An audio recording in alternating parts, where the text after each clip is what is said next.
آج کا جو پروگرام ہے منعقد کیا جا رہا ہے، کیونکہ جناب غفران مآب علیہ الرحمہ کا احسان فقط ایک لکھنؤ یا ہندوستان نہیں بلکہ بر صغیر کے تمام شیعوں پر ہے کہ جو انہوں نے اس طریقے سے شیعت کو پہچانوایا۔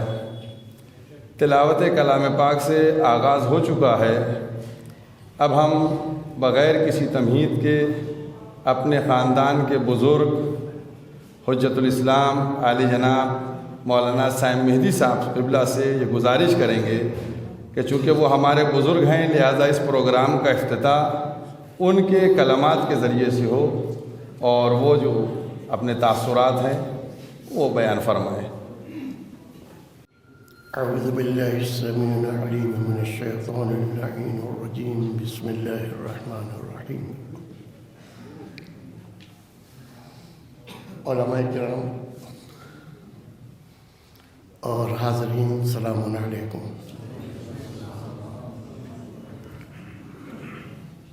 آج کے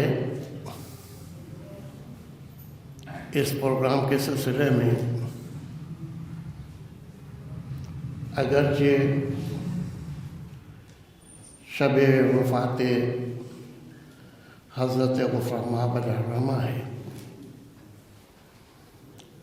لیکن میں اپنے عزیز بھتیجے سیف عباس صاحب کو قابل مبارکباد سمجھتا ہوں کہ جو کام ہم نہ کر سکے وہ انہوں نے کر کے دکھایا۔ لوگ کہتے نہیں ہیں کہ اگر پدر نہ توانت پسر تمام کنا، تو بھتیجا جو ہے وہ بھی مثل اولاد کے ہوتا ہے۔ حضرت غفران مآب علیہ الرحمہ کے سلسلے میں کچھ بیان کرنا ایسا ہی ہے کہ جیسے سورج کو چراغ دکھانا۔ میں کوئی تفصیلی تقریر کرنے کے لیے حاضر نہیں ہوا ہوں۔ ابھی سلامہ نے مجھ سے کہا کہ بھئی چند جملے آپ کی زبان سے بھی جاری ہو جائے تو بہت اچھا ہوگا۔ ظاہر ہے ہمارے جد اعلیٰ اور شیعت کو بر صغیر میں متعارف کرانے والی ذات،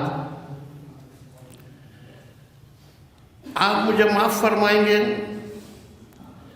میں نے اکثر دیکھا ہے مختلف قسم کے خاندان اس بات پر فخر کرتے ہیں کہ ہمارا خاندان غفران مآب سے پہلے تھا، ہمارے بزرگوں نے غفران مآب سے پہلے دین کی خدمت کی۔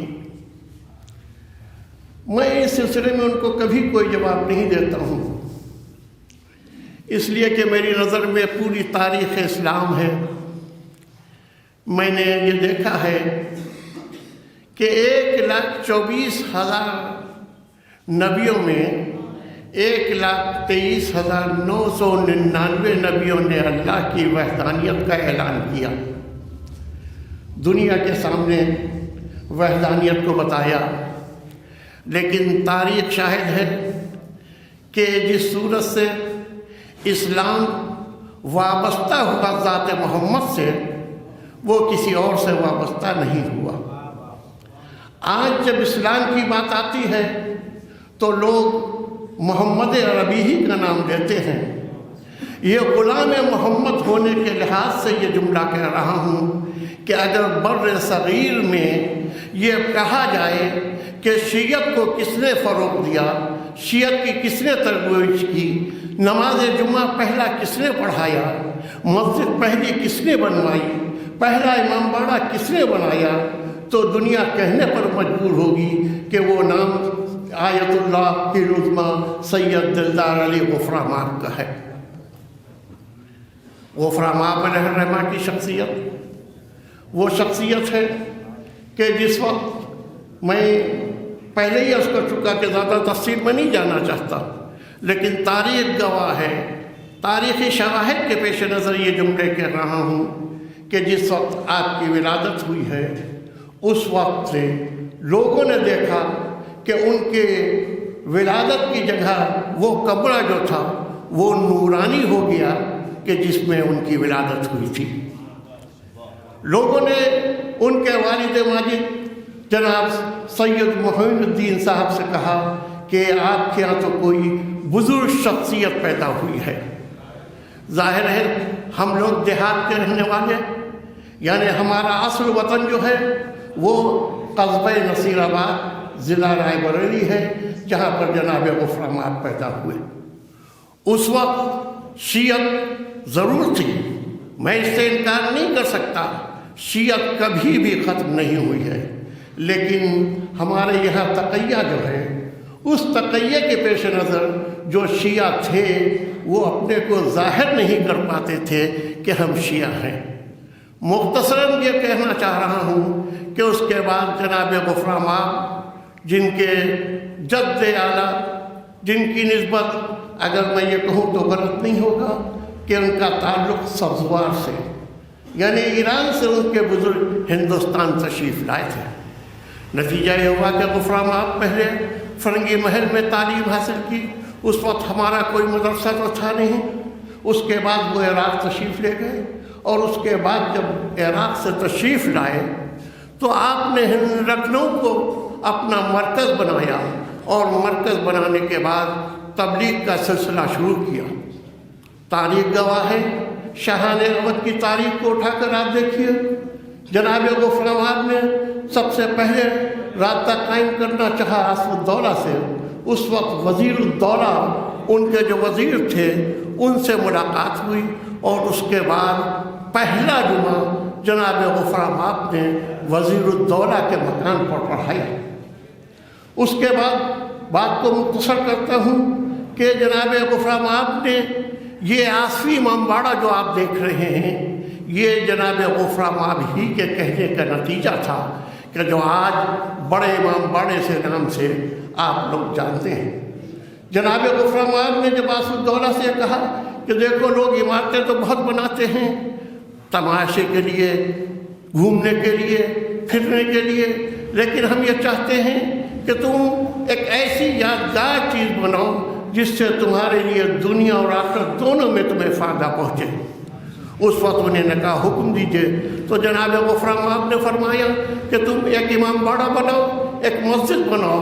تو انہوں نے پلٹ کر کہا حضور، جناب غفران آپ نے پلٹ کر جواب دیا میں امام باڑہ اور مسجد بنا رہا ہوں تب تمہیں حکم دے رہا ہوں۔ یہ ضرور ہے کہ جہاں ہمارے خاندان کا علم تھا وہاں شاہان اودھ کی دولت نے شیعت کو فروغ دینے میں کافی نمایاں رول ادا کیا۔ عزیزوں، کیا ہمارا یہ فرض نہیں ہوتا ہے کہ ہم ان کی یادگار کو منائیں؟ کیا ہمارا یہ فرض نہیں ہوتا ہے کہ ہم ان کو فراموش نہ کریں؟ میرے عزیزوں، میں یہاں یہ باتیں آپ سے کہہ رہا ہوں، وہ اپنے خاندان والوں سے بھی ایک جملہ کہنا چاہ رہا ہوں۔ آپ میری بات پر غور کریں، شاید کوئی مناسب بات ہو۔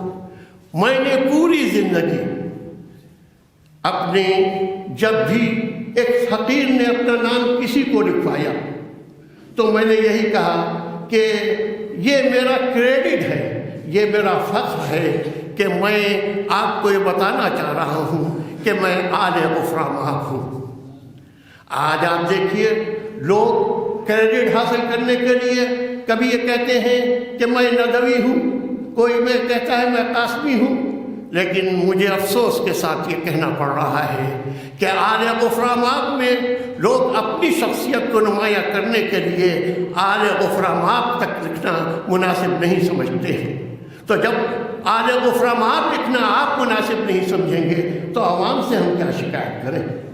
ہاں، اگر کوئی آل غفران آپ نہیں ہے تو نبیر غفران آپ لکھ سکتا ہے۔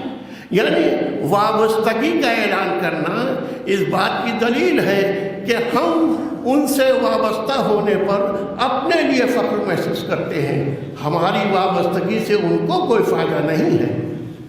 میں یہ سمجھتا ہوں کہ آج کا یہ پروگرام جو کئی سالوں سے ہو رہا ہے، میں اپنی علالت کی وجہ سے حاضر نہیں ہو پاتا تھا، یہ میری بدقسمتی ہے۔ لیکن میں تو چاہوں گا کہ جس طرح یہ پروگرام ہو رہا ہے، بہتر تو یہ ہوتا کہ ایک اعلیٰ سیمینار پورا خاندان اجتہاد کے افراد اگر مل کر مناتے، تاکہ دنیا کو پتہ چلتا کہ بر صغیر میں شیعت کی ترویج دینے والا کون ہے اور اس نے کیا قربانیاں دی ہیں۔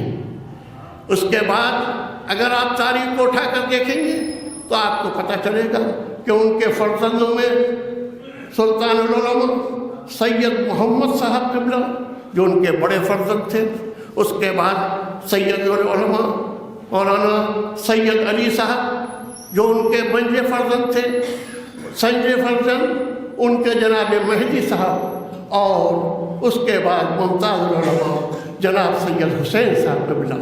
یہ 4 فرزند ان کے ایسے جلیل القدر عالم گزرے ہیں کہ جنہوں نے پورے ہندوستان میں شیعت کو فروغ دینے میں نمایاں کام انجام دیا ہے۔ اور تاریخ تو یہ کہتی ہے کہ سلطان العلماء سید محمد صاحب قبلہ وہ عالم باعمل تھے جس کو عوام اتنی مانتی تھی کہ تاریخ گواہ ہے۔ آپ اودھ کی تاریخ اٹھا کر دیکھ لیجیے، اودھ کی تاریخ میں ان کو کنگ میکر سلطان العلماء سید محمد مجتہد لکھا جاتا تھا۔